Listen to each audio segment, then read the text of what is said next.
자, 이번 강의에 대해서는 고대의 문화부터 들어가도록 합니다. 지난 강의 수업했던 게 고대의 사회편까지 수업을 했습니다. 고대의 문화편을 들어가게 되는데 제일 처음에 나오는 게 한자, 그 다음에 유학에 관한 내용이 등장합니다. 그러면 칠판을 보면서 수업하는 방법을 취하도록 합니다. 01번 이야기하면서 한자가 등장하게 됩니다. 자, 우리나라에 한자, 문자라고 이야기를 합시다. 문자가 사용된 것은 언제부터 사용되느냐? 철기부터 사용되기 시작을 합니다. 우리가 철기 시대 때 문자와 관계되면서 뭐가 나오냐면 붓이 등장하게 되겠고, 또 하나 나오는 게 징과가 철기 시대에 사용되고 있었다, 이렇게 나와요. 근데 이 붓은 기원전 2세기 무렵에 경상도에서 발견됐던 빛이 2세기 무렵에 사용된 거로 현재 경상도에서 발견된 거예요. 그러니까 BC 2세기 무렵에는 한반도 전반적으로 문자가 써지고 있었다, 이것을 우리가 볼 수 있습니다. 가로 2번에 가니까 삼국시대로 넘어가기 시작을 하게 됩니다.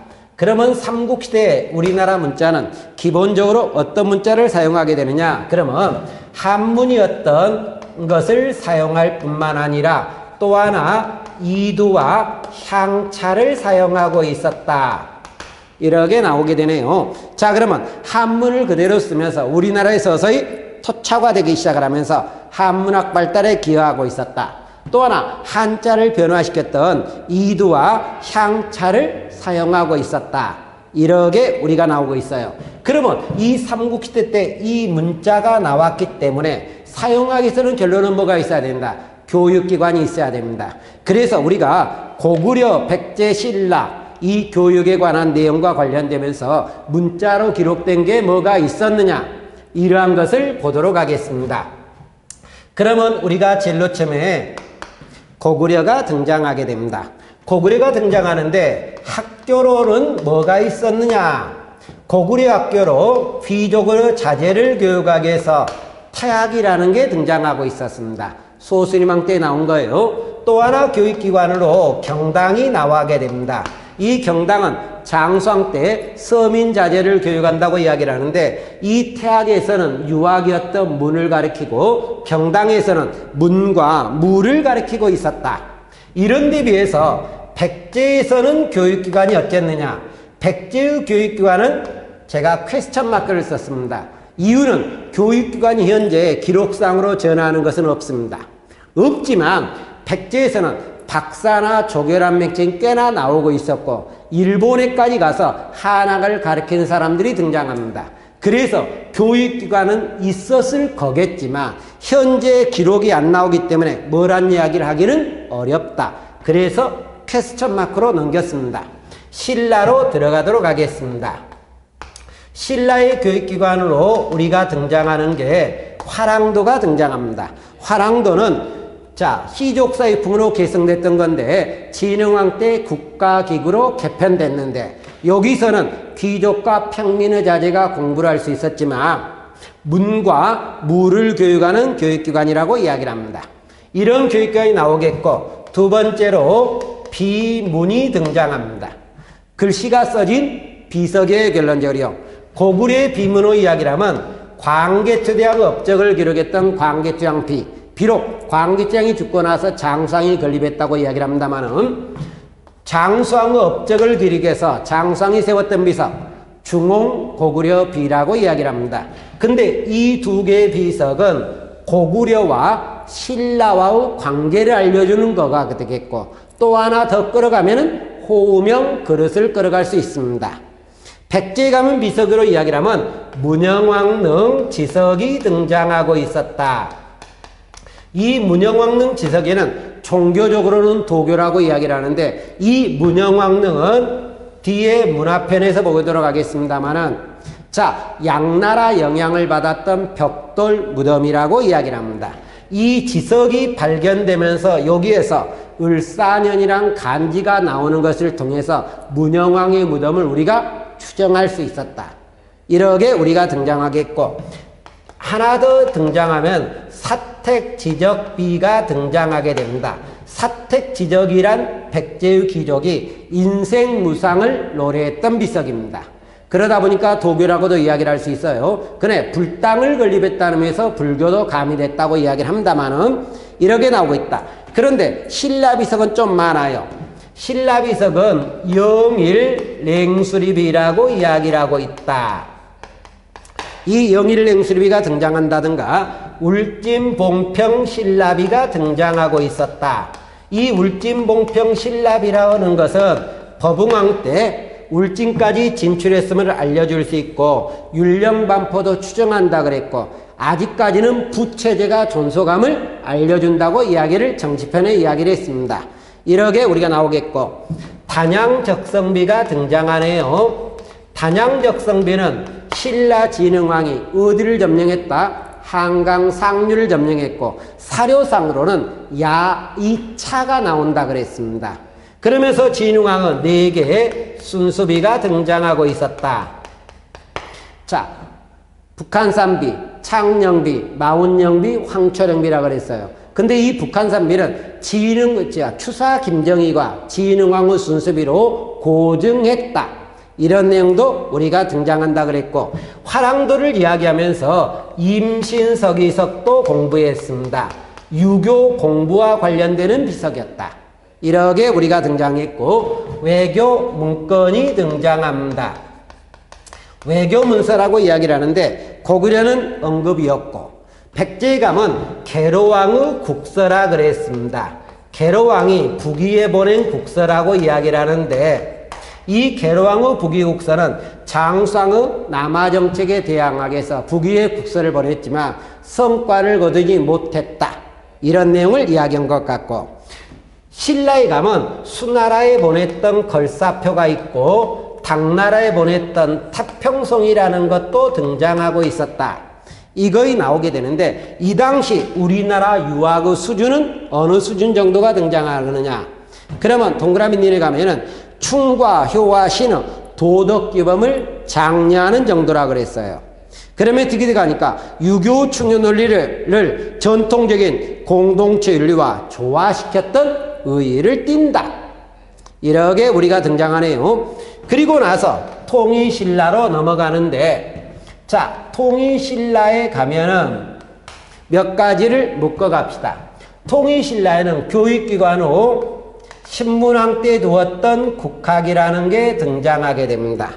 이 국학이라는 게 나오겠고 동그라미 니은에 가다 보니까 이것을 통해서 자, 관리를 양성하려고 했었던 독서 산품가가 등장하겠고 그러면 관리를 양성한다는 이야기는 유학을 공부했던 어떤 사람도 나온다? 유학자도 나온다는 이야기를 할 수 있을 거예요. 그래서 여기에 유학자까지 있으면서 들어가도록 합시다. 그러면 제일 처음에 나오는 게 국학이라고 나와 있네요. 자, 이 국학은 신문왕 때 마련됐던 통일신라의 최고 교육기관이라고 이야기를 합니다. 비록 경덕왕 때의 이름을 태학으로 바꾸기는 합니다. 이러면서 우리가 등장하는데 이 국학에서는 자, 학생이 있을 거예요. 이 학생은 자, 귀족의 자제들입니다. 귀족의 자제라고 이야기를 하는데 15살에서 30세 정도 되는 귀족의 자제라고 이야기를 하고 있습니다. 이 사람들이 여기서 몇 년 동안 교육을 받게 되느냐? 9년 동안을 교육을 받으면서 배우는 과목으로는 논어라든가 효경이라든가 기타 얘기라든가 주역, 공내 이렇게 나옵니다만은 중심적으로는 논어와 효경입니다. 그러면 학생이 있으면은 여기를 교육하는 뭐가 있어야 됩니까?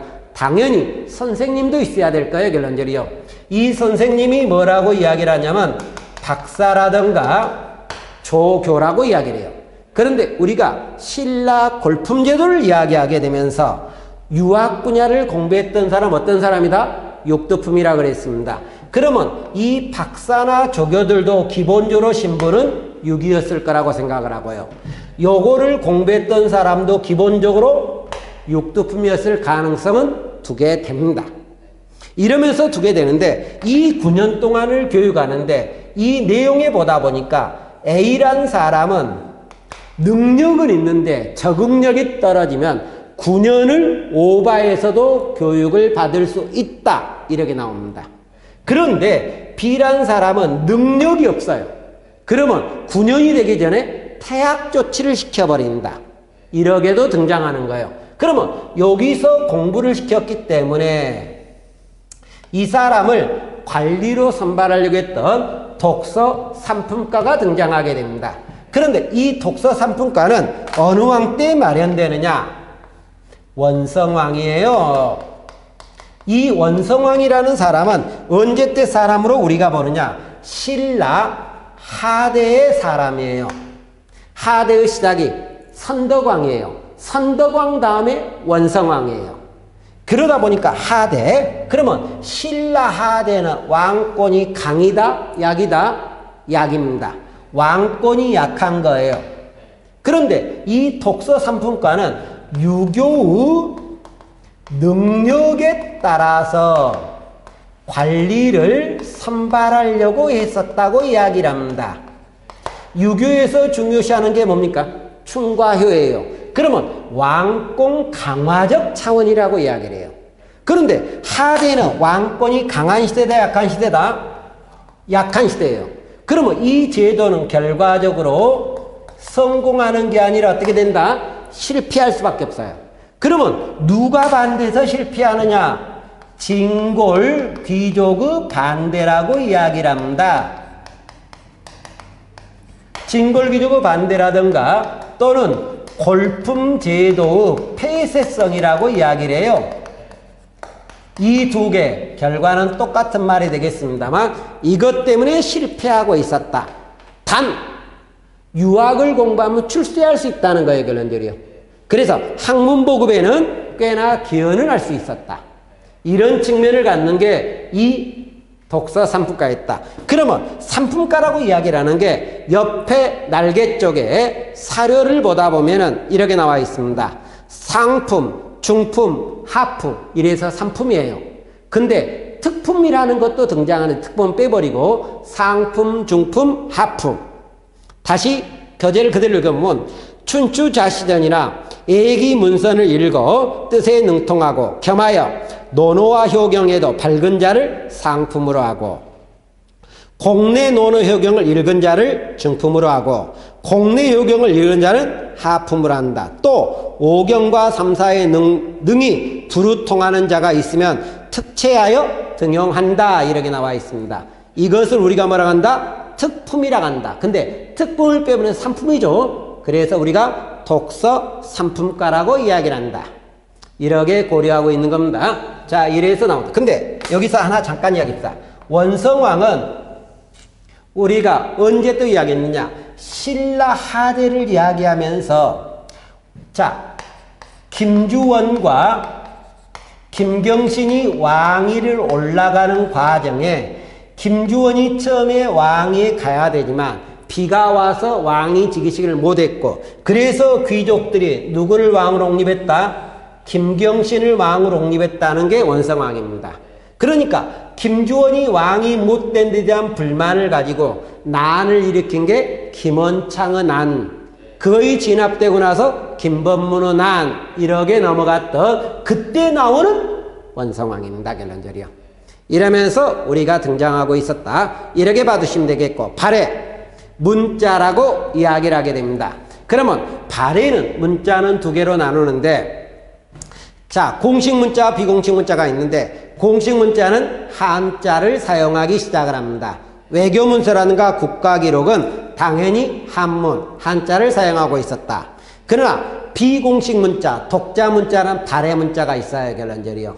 이 발해 문자는 특수한 경우에 사용했는데 이 발해 문자가 나왔던 유물이 뭐냐면 앞자와라고 되어 있습니다. 이 와자가 기와장이에요. 결론적으로요. 그래서 기와의 발에 독자 문자가 써져 있는가 보다. 그럼 문자만 있냐? 발에도 여전히 뭐가 있다? 교육기관에 있습니다. 왜 그러냐? 통일신라와 발해가 당나라의 빈곤과에서 과거 합격을 싸마는 쟁작 무슨 사건이 나온다? 빈곤과 등재 서열 문제가 나온다. 그러면 발해도 교육기관에 있었을 거란 이야기예요. 그 교육기관이 주자감이라고 이야기를 한다. 주자감이라고 이야기를 한다. 이렇게 나옵니다. 그래 놓고 나서 02번 역사서 편찬과 유학의 보급이라고 이야기를 하게 됩니다. 자, 그러면 역사 편찬을 이야기하는데 잠깐 다시 앞으로 가면서 수업을 하도록 하겠습니다. 자, 그러면 우리가 역사라고 이야기를 하고 있다. 02번인가요? 3번인가요? 교재상으로 이야기하면 02번이라고 이야기를 합니다. 자, 02번에 가면 역사서의 편찬이 등장하고 있었다. 역사서와 유학이라고 되어 있네요.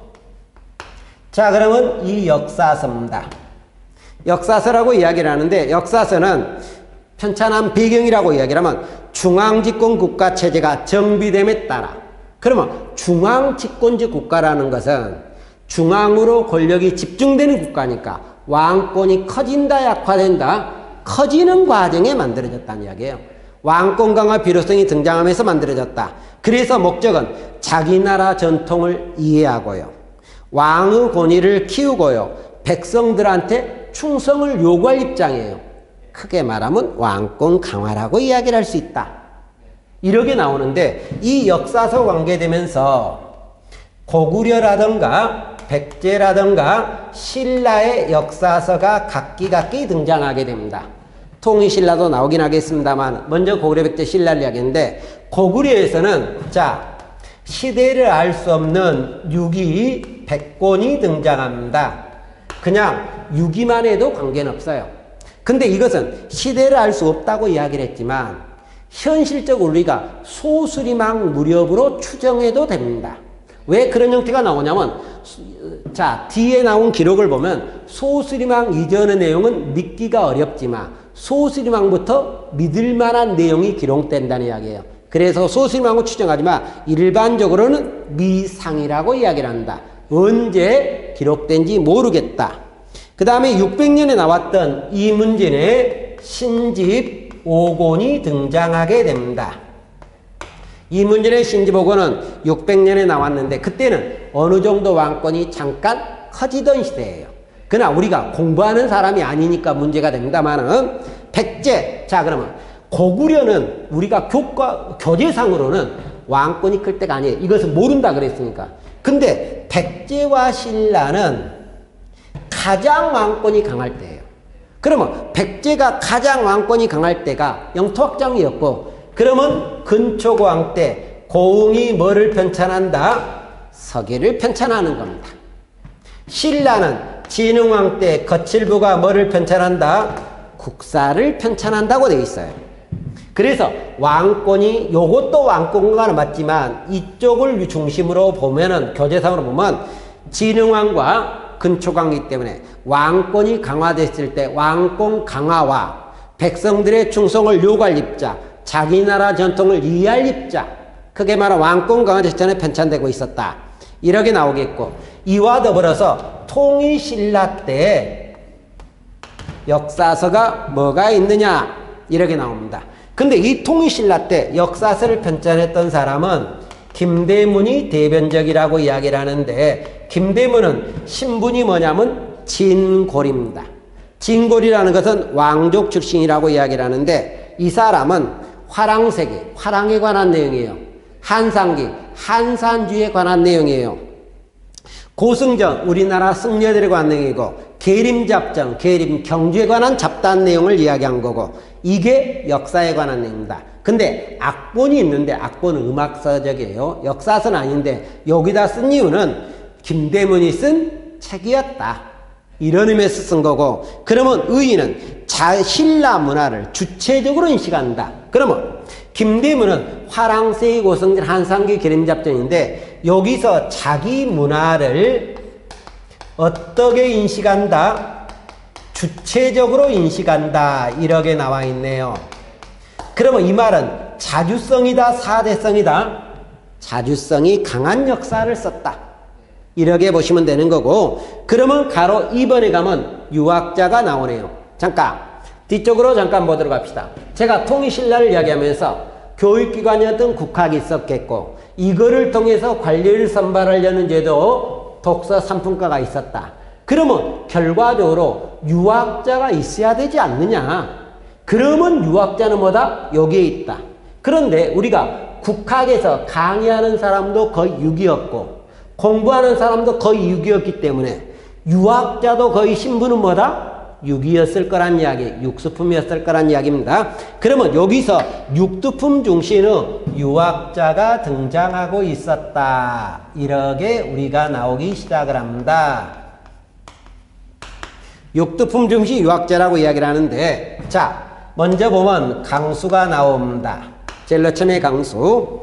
두 번째, 설총이 등장하게 됩니다. 02번에 설총. 03번에 채치원이 등장하고 있네요. 이러면서 01, 02, 03 이 사람의 세 사람이 등장하게 됩니다. 그런데 이때 시대를 잠깐 본다. 그러면 이 강수나 설총은 통일신라 중대의 사람이고요. 채치원은 신라 하대의 사람이에요. 신라 하대 사람이라고 이야기를 하는데 먼저 강수입니다. 이 사람은 자 강수 육두품이라고 이야기를 하는데 이 사람은 자 썼던 글이 뭐냐? 답서린 귀서라는 글을 쓰게 됩니다. 이 말은 뭐냐면 서린귀에 답하는 글이란 이야기예요. 근데 이때는 나당전쟁 직후 무렵 정도가 등장합니다. 그러면 서린귀한테 중국에 보낸 글인데 굉장히 조심스럽게 써서 보냈을 거란 이야기예요. 그래서 이 사람은 외교 문장에 있는 겠다. 신라 입장에서 중국과 조심스럽게 하려고 하면 글씨를 잘 쓰는 사람을 쓰지 않았겠느냐 이렇게 이야기해요. 그러고 나서 또 하나 불교를 뭐로 비판하고 있다? 세상 밖의 종교라 그래서 세외교로 비판하고 있었다.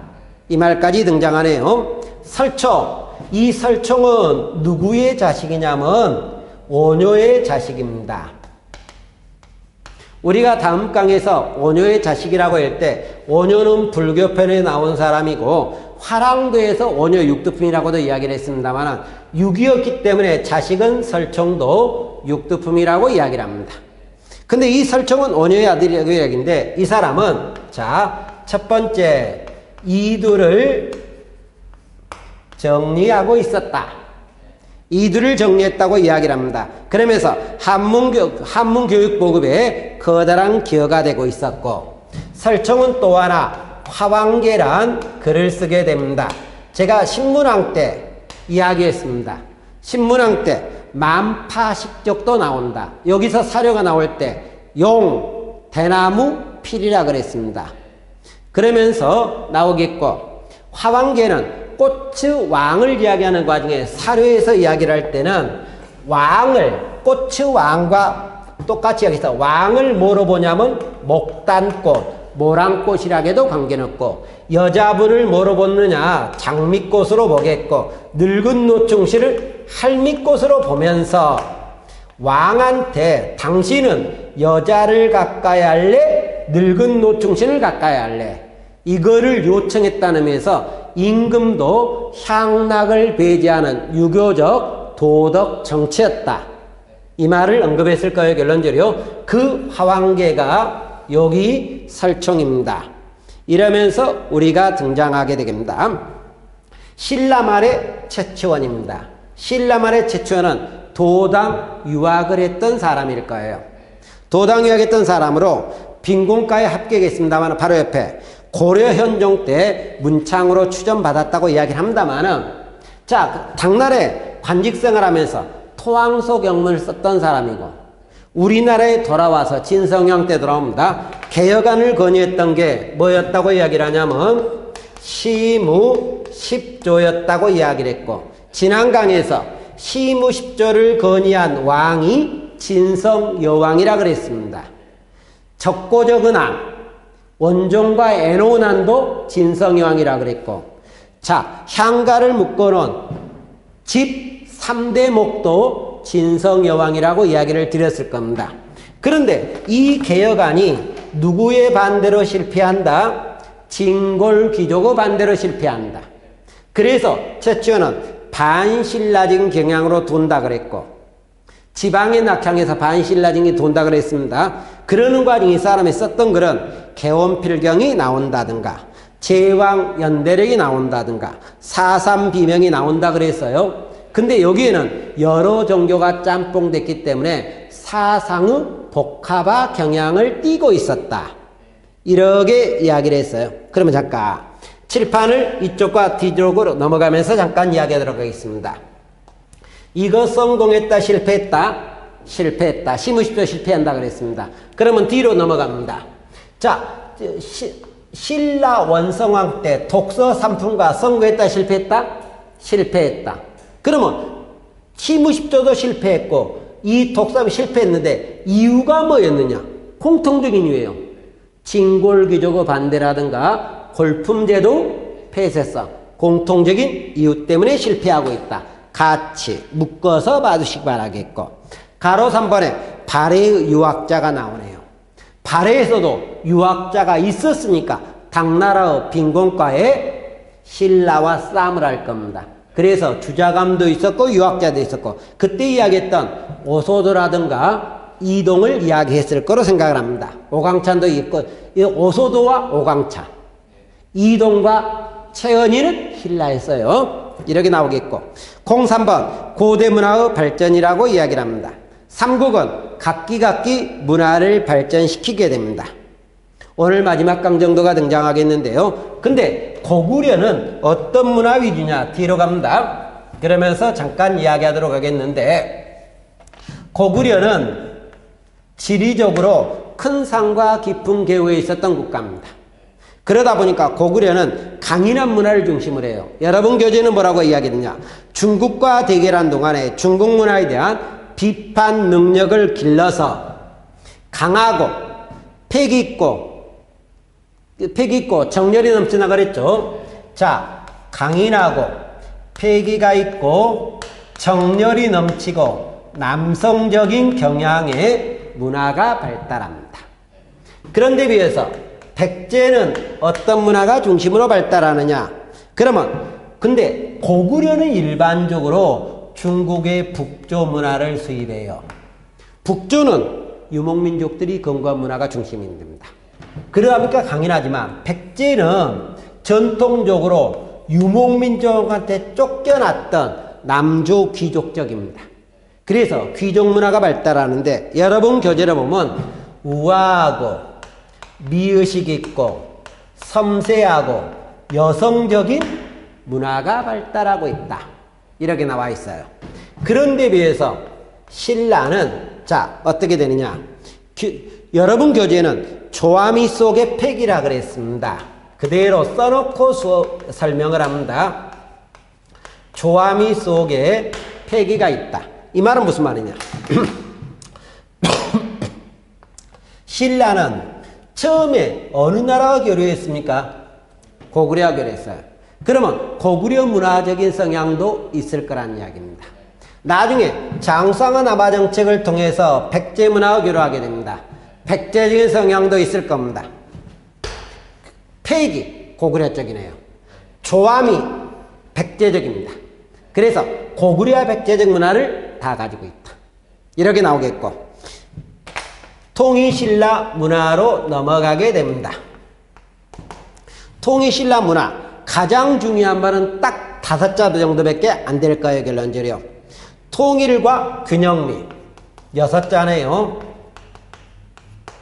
통일과 균형미, 이 말이 통일신라문을 가장 대변합니다. 또는 조함이나 정제미락에도 관계는 없는데, 이 통일과 균형미를 이야기했던 이 말은 잘 만들어졌다, 못 만들어졌다? 꽤나 잘 만들어졌다는 이야기예요. 이 가장 대표적인 분야가 2개가 있는데요. 하나는 석탑 분야예요. 또 하나는 불상 분야예요. 자, 이것을 이렇게 설명해 봅시다. 자, 무슨 말이냐? 그러면 영어에서 원급 있고 비교급 있고 최상급이 있습니다.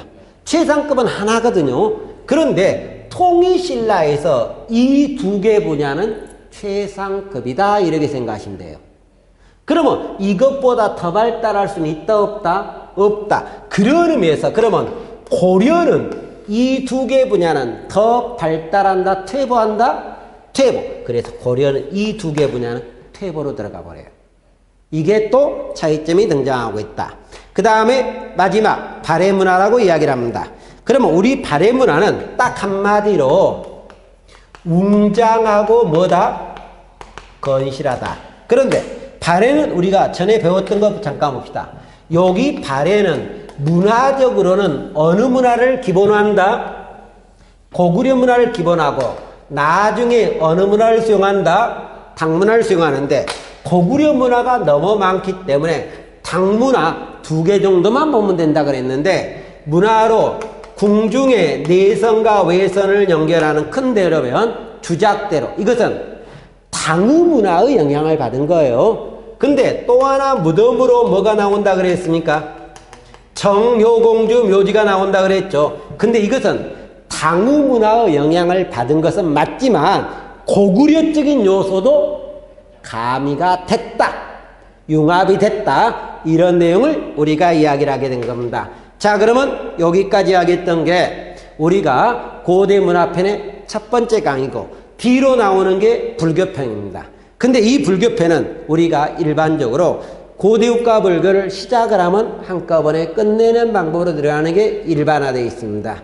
그래서 이번 강은 여기서 끝내게 되는데 실질적으로 큰 문제거리 이번 강에서 우리가 공부한 것은 아마 통일신라 교육과 뭐가 있습니까? 국학 있죠.